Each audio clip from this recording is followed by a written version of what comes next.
The second subject is going to be a two-parter, just FYI, and it's going to be one of many videos I plan to do on modern-day slut-shaming and how damaging it can be. Actually, no, excuse me. There's a third video that I'm going to make after this that kind of relates to this, which has to do with what actually is rape culture and how does it affect us. Because now that I've got a clear definition of it, and it's not what some feminists mark it to be, or I should say radical feminists to be fair, I can't deny that that kind of rape culture actually does exist and is something that we do need to change. But I'm getting ahead of myself. Priest in Italy blames violence against women on, I bet you can guess where this is going. I bet you can. On women. Christmas message provokes outrage, which, as you'll hear, it should have.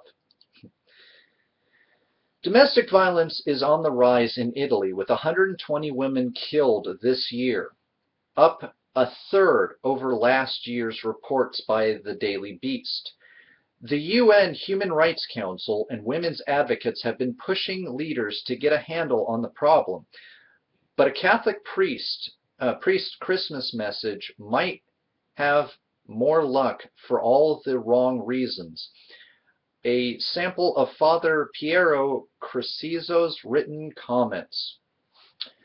It is possible that men have, or is it possible that men have turned randomly crazy all of a sudden? We don't believe so.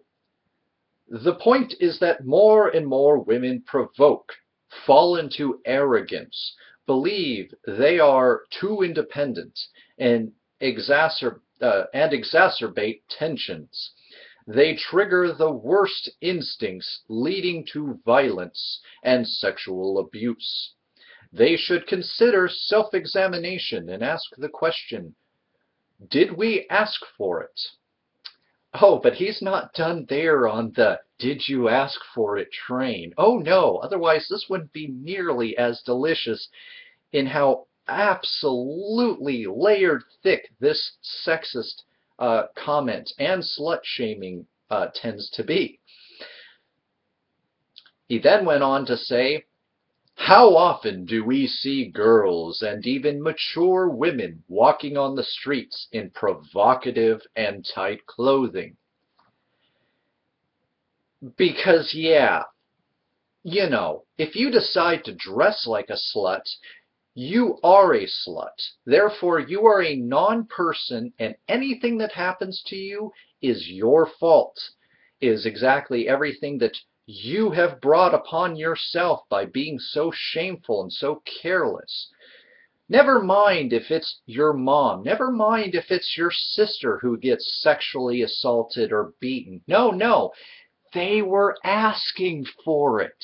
If only they would go into the kitchen and make the damn sandwich, you wouldn't have to beat a bitch, now would you? Of course, that's the mindset. That's not something that I myself, Octavius Rex, actually promote. But let me finish reading the end of this and finish my opining. Then we'll get to our second video here. Etc. The letter has provoked condemnation and outrage across Italy, writes the Daily Beast's Barbie Lazza Nidano, interesting name, and the Vatican itself is trying to distance itself from Corsi's comments. Wow. You mean the Vatican, who is almost the king of slut-shaming, wants nothing to do with a slut-shaming sermon? As well as a, oh, you know, it's not the guy's fault. Why do these women make us hit them? The letter is provoking a long overdue national conversation on the issue, which isn't bad. But you see, we still have a very live and very well idea that this is the true nature of things. It's slightly changing, it's slowly transforming, and it's even starting to transform for the men.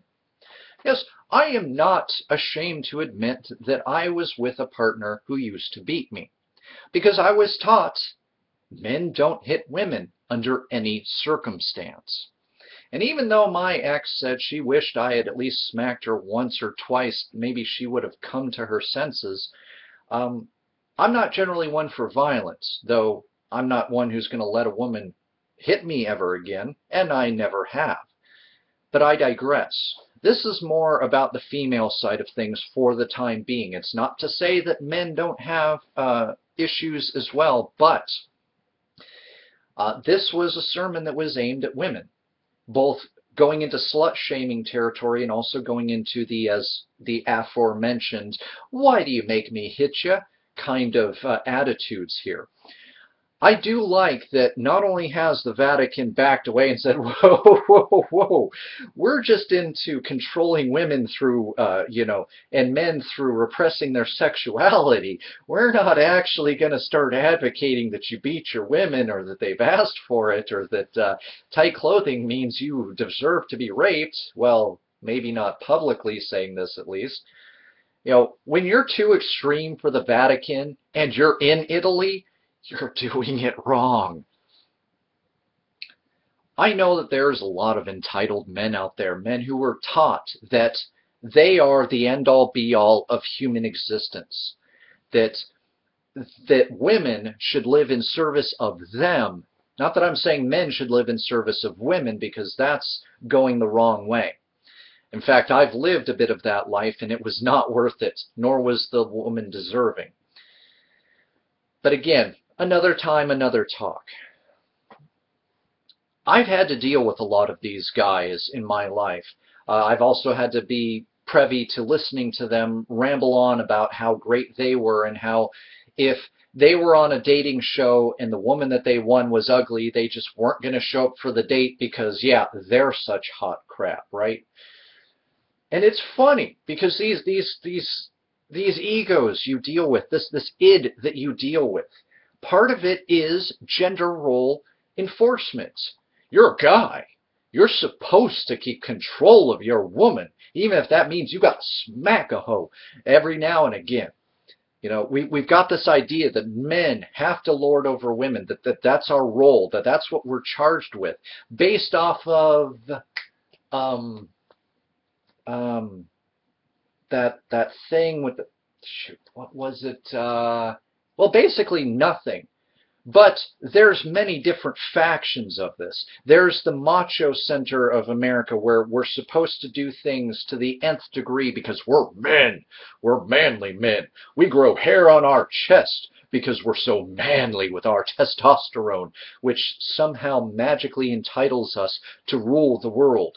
There's others who feel that men are just naturally stronger than women, so we're their protectors and their lords, and they better damn well do what we say if they don't want to get smacked because we're not afraid to slap a hoe. There are another contingent who are the religious-based. In fact, I fell out with a friend because I tried to challenge the fact that she didn't like most of the tenets of her religion, but she goes along with it because her husband goes along with it, and her husband is the head of the household. Whatever he says, no matter how anti-woman it is, goes. And I cannot for the life of me understand when you're this person, this friend of mine, she was a very strong, independent woman, except for at home. Everything was for her husband because that's what apparently God's word was, so therefore she must obey this. And that's the thing. In a way, this guy's sermon isn't all that off the mark in some ways when you think of the fact that there are women who do believe that it is their job to support the husband in everything.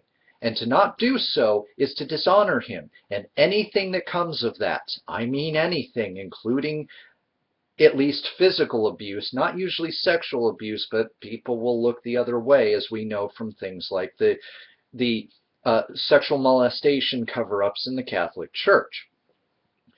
as well as many other denominations out there, but that's, again, another topic for another time. And it's gross. It's disgusting, because it's saying that a woman's only place is at a man's feet, and if she won't bow down to that, then, well, she's a slut. She deserves anything, that any of our will that we impose upon them, because they are property. They are not people. They are property, and our property. That's why you also see a large bit of contingents of men who just will not let their women have any male friends, because this is my property. Nobody plays with my toys, or they're going to pay the price. And I've had to deal with a lot of these maniacs in my life, and I don't get it. If you have to be that jealous, if you can't trust your woman, then why are you with her? Because isn't that what relationships are supposed to be built on? But again, this all gets very muddy. Now let's go on to video 2, shall we?